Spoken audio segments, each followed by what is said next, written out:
quem são os receptores de HDL, tá? Então, você tem um receptor chamado CLA1, tá? Então, se você tem células que estão expressando essa proteína, elas incorporam mais colesterol da HDL. Então, se você coloca HDL do lado de fora, no meio, os lipídios da HDL aparecem dentro da célula, tá?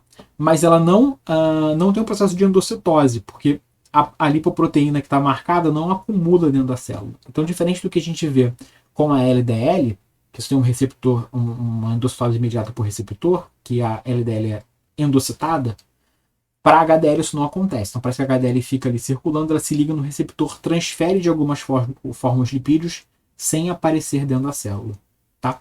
Então, as células acumulam mais lipídio. Então, quando elas estão expressando o receptor CLA1, você tem ali as células marcadinhas em vermelho, que é a marcação para lipídio aqui no microscopio. E você também tem os receptores scavenger, que é o receptor SRB1, tá? Então, se você tem camundongos nocaute para esse receptor, eles acumulam HDL, o que mostra que esse receptor está de alguma forma envolvido com o catabolismo da HDL, tá? Então, você tem que o preto receptor é o camundongo nocaute para o receptor, e o camundongo, e o quadradinho branco é o camundongo selvagem.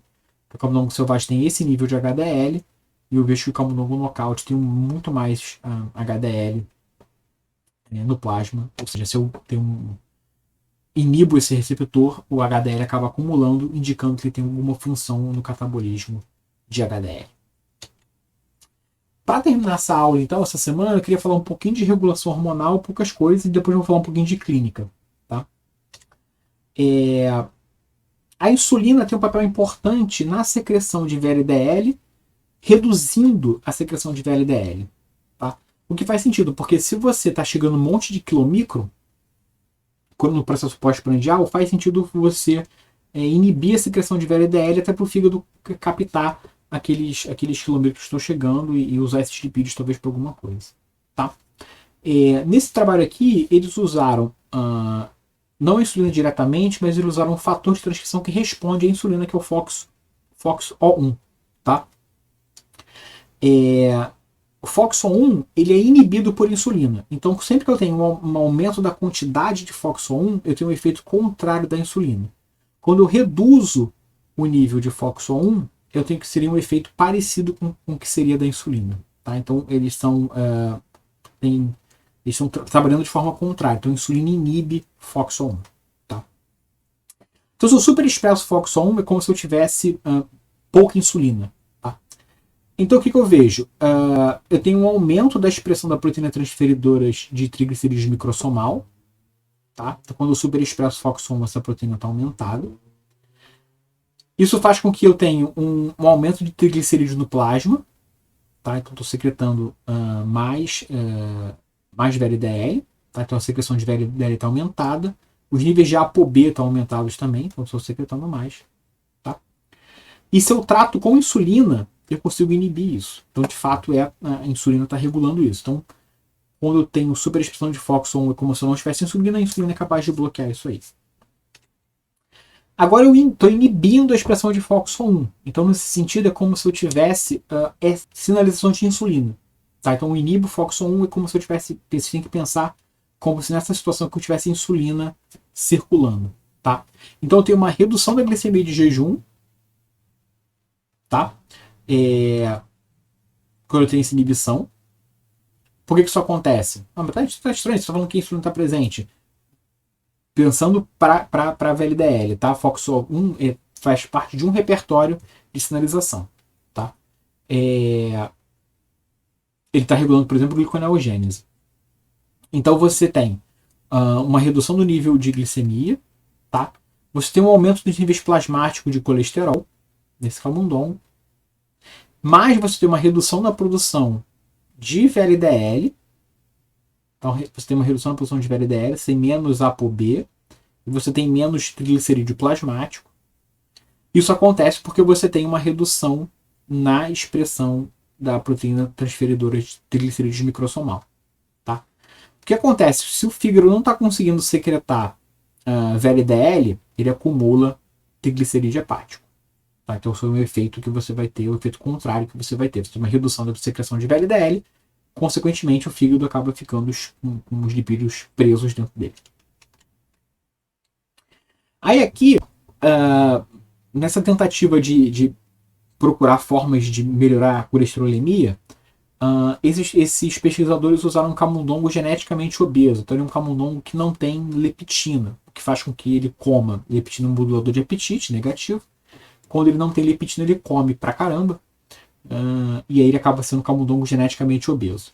E nesse camundongo eles fizeram a inibição da expressão de FOXO, lembrando, é como se para a secreção de VLDL tivesse um excesso, uma sensação de insulina no tempo inteiro. E esse camundongo aqui é diabético, tá? Diabético tipo 2, que está obeso. Então é interessante ver como é que a inibição de FOXO1 funcionaria nesse camundongo. Então, metabolicamente, para esse camundongo especificamente,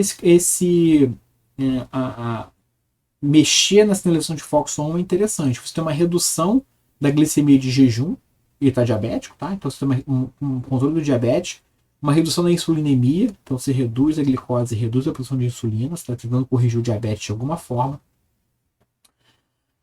Você tem uma redução da produção de VLDL, tá? Então a quantidade de triglicerídeo plasmático diminui, a produção de VLDL diminui e a quantidade de ApoB no plasma diminui.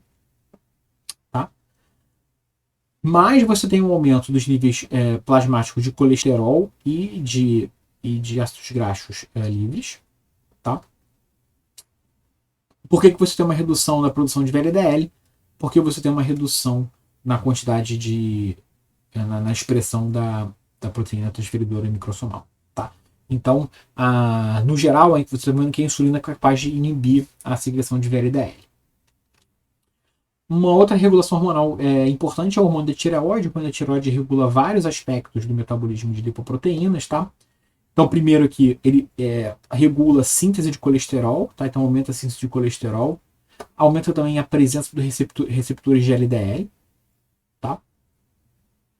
Ele aumenta a transferência de lipídios, então ele está regulando CPT, então transferência de lipídios de colesterol entre VLDL HDL e VLDL LDL.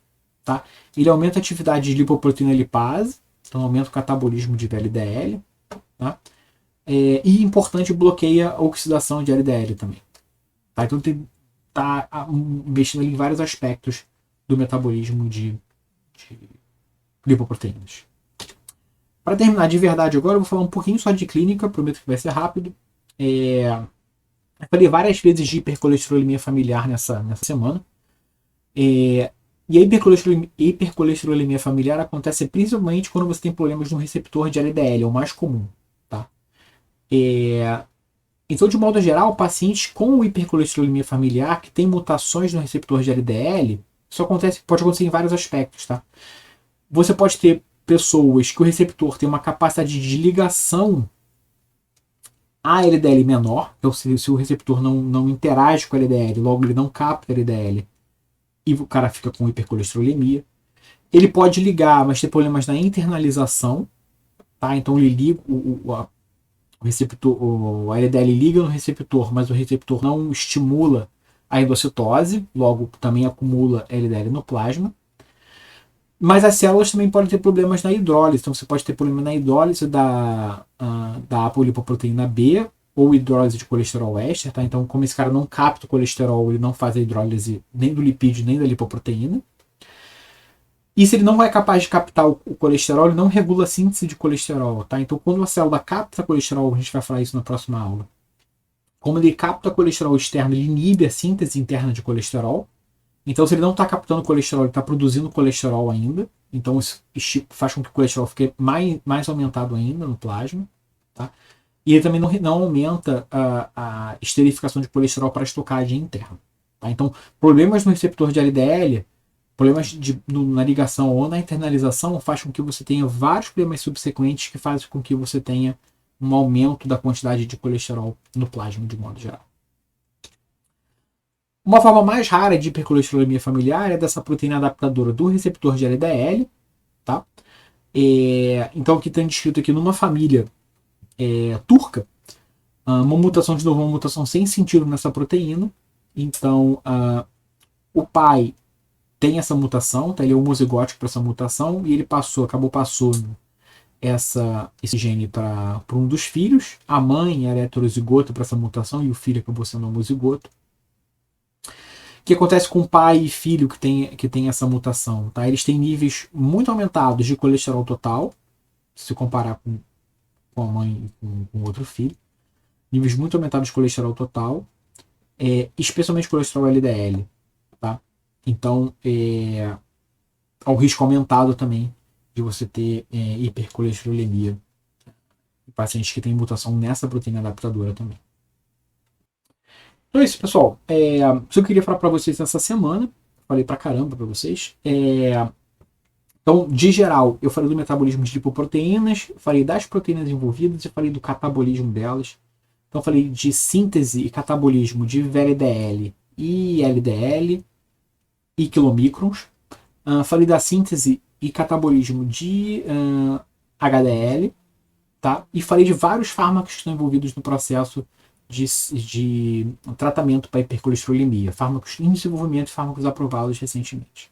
Na próxima aula, então, eu vou falar para vocês de colesterol especificamente. Então, eu vou falar um pouco de absorção de colesterol, que a gente não falou na semana 3, e vou falar de síntese de colesterol também, e de alguns tipos de tratamento diferentes para tentar regular a síntese e absorção de colesterol, e também voltados para tratamento no final de hipercolesterolemia. Então, até a próxima.